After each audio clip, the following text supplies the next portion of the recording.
viewers, I picked up this bike last summer. It's a Trek MT220 24-inch kids bike. Overall, it's in really good shape, mostly just needs cleanup, but one issue is the fork is seized. So like here, there's my full weight, 200 pounds on there, and it ain't moving. So my plan today is to go ahead, try to unseize this, clean it up, lube it, put it all back together, and I'm gonna show you the whole process. Now, at first glance, the only issue I really see with the fork is that the fork boots are torn on both sides. I don't really see any visible rust or anything like that, so I'm not sure exactly why it's seized, but we're gonna go ahead and try to get it freed up. What I'm gonna do is I'm gonna try some silicone lubricant, get this sprayed in there. I'm gonna be using silicone because if there's any plastic, rubber parts or anything like that in there, the silicone shouldn't hurt them. So I'm just gonna try to get this and soak it in around down the fork tubes in here.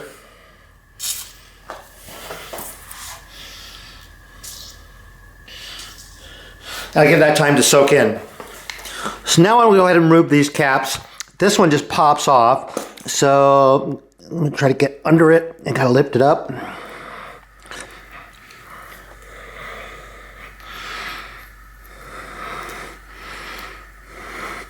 And got that one off. Now this cap over here unscrews. I have the proper tool for it. Unfortunately, there's such a tight gap between the edge of the cap and the fork crown there that I can't get a good seating on this tool here to go ahead and remove it. So I had to make my own tool here. I made it out of an old socket. This is a 22mm socket, and I ground it down here with a Dremel tool. I've made similar tools like this in the past. I'll include a link to one of those in the description, but this will fit right on there and I don't have to worry about that tight gap on there. So I'm gonna go ahead and remove this cap here. It'll unscrew counterclockwise.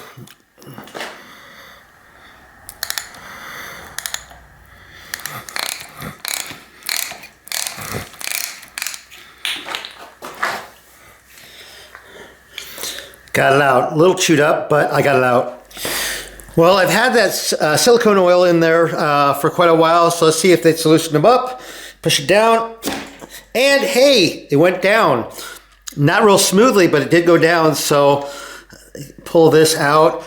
I'm gonna go ahead and take these apart, clean them, and re-lube them, and hopefully that will make them much smoother.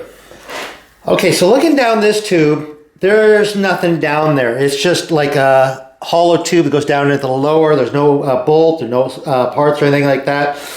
In here, I pulled the spring out and I can see a hex bolt down there. If I had to guess, I'd say it's a 6mm down in there, about that far down. Well, I left the front wheel on, so I had something to push down against until I got the fork broken loose. But now that it's broken loose, I'm gonna go ahead and remove it, get the heck out of the way. And so just remove these nuts here. You don't need to remove them, just loose them.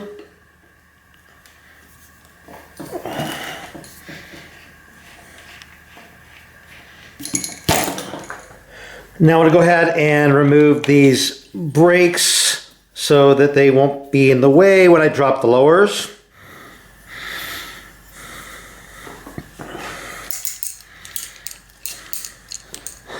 Okay, so I have a 6mm hex socket on here with, I think it's a 10-inch extension.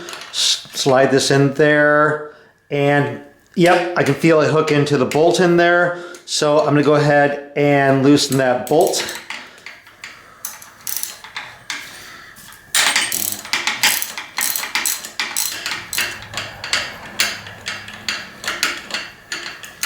Okay, I think it's loose. And then go ahead and try to drop these lowers. Okay, I think the bolt is loose in there. Just trying to get the lower pushed down. It's just stiff.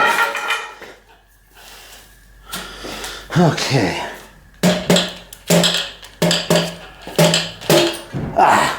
Got it off. Just very, very stiff, very dirty, kind of gunked up grease down there, I think. And I'm going to push this bolt up and out here like this. And so I got that out.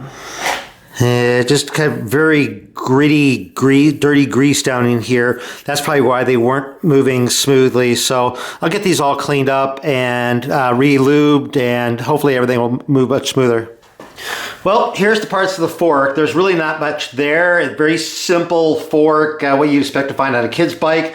The parts are pretty dirty, especially the lowers. I'm going to spend some time just getting a lot of degreaser down inside there and get everything cleaned up, but I think it will work much better. And I got the parts all cleaned up. I just basically used hot water, dish soap, degreaser, scrub brushes. For the lowers, I used like a tube brush. I squirted degreaser down in there and used a tube brush to clean out from the inside there. And I just wiped down the uppers.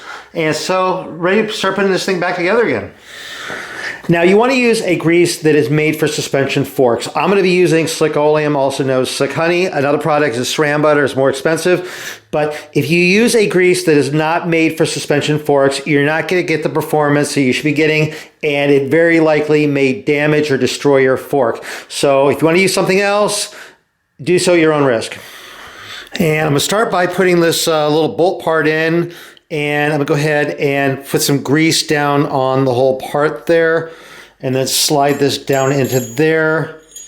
And then get it come through. There. Like that. And then the little rubber bumper I pulled out of the lower. I'm going to put some grease onto this.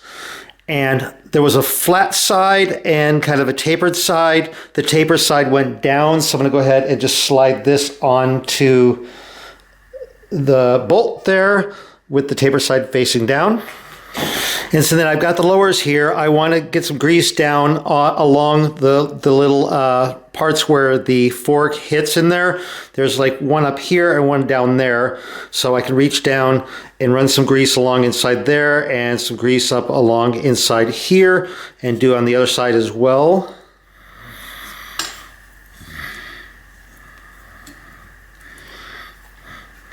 Get a good coating of grease in there. And then I'm going to get a very thin coating of grease on the uppers. Just a very thin coating. And then I'll slide the lowers up. Make sure that the brake bosses are facing forward. And just slide it up like that. So now I want to tighten that bolt down at the lower. So I have my socket here with the extension. So I'll get this down in there. Get this fitted into the bolt and start screwing it in. And then use the wrench.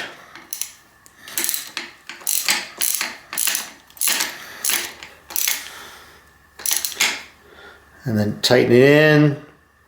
I want to be careful not to over tighten it. So that's in there now. Okay, so now I want to slide the lowers all the way to the bottom like that. And oh, I want to point out, I did not reinstall the torn fork boots. Now, normally I would have installed the fork boots before I slid the lowers on. But in this case, those fork boots were just trashed. So I have an alternative for the fork boots, and I'll show you that later in the video. And so now I'm ready to reinstall the springs. So I'm going to put a good, healthy coating of the grease onto the spring here. And the little plastic part can really only fit on the spring the one way. There's the narrow part, it fits on there like that. And then slide this in and the plastic part goes down. Okay, wipe off any of the excess grease on there. And then start screwing in the cap on this side here. Be careful not to cross thread it. I'll use my wrench to tighten it in.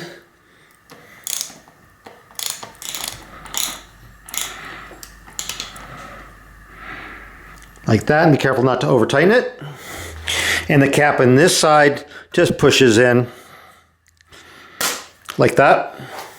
And I want to reinstall the brakes. Just make sure the pin goes into a little hole there and Then this one comes down over here. Make sure the pin goes in the little hole there and get the bolts.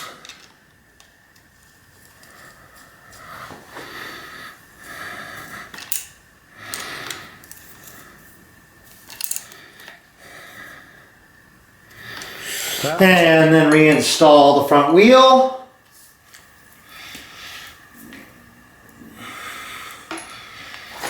And so now the forks move where they didn't before, and so I still need to deal with the missing fork boots. So now to replace the destroyed fork boots, I installed something called lizard skins. They're made of neoprene and Velcro, and you have to custom cut the lizard skins in order to fit the specific forks. I made a video a long time ago showing the process of installing some lizard skins. I'll include a link down in the description. Well, I started with a completely seized fork, and now I have a working fork on there. Yeah, I know it's a very low-end fork. It's a kid's bike. But some kid's going to really enjoy having this bike with the working fork. So it's worth it. Anyway, I hope you found this video useful or interesting. If you did, please give my video a thumbs up. If you're not subscribed to my channel, click that subscribe button and be sure to click the bell so you get notified when new videos come out. I'm over on Facebook, RJ the Bike Guy. Go over there, like that page. I post a lot of stuff over there. It's a lot of fun. Anyway, thank you guys very much for watching.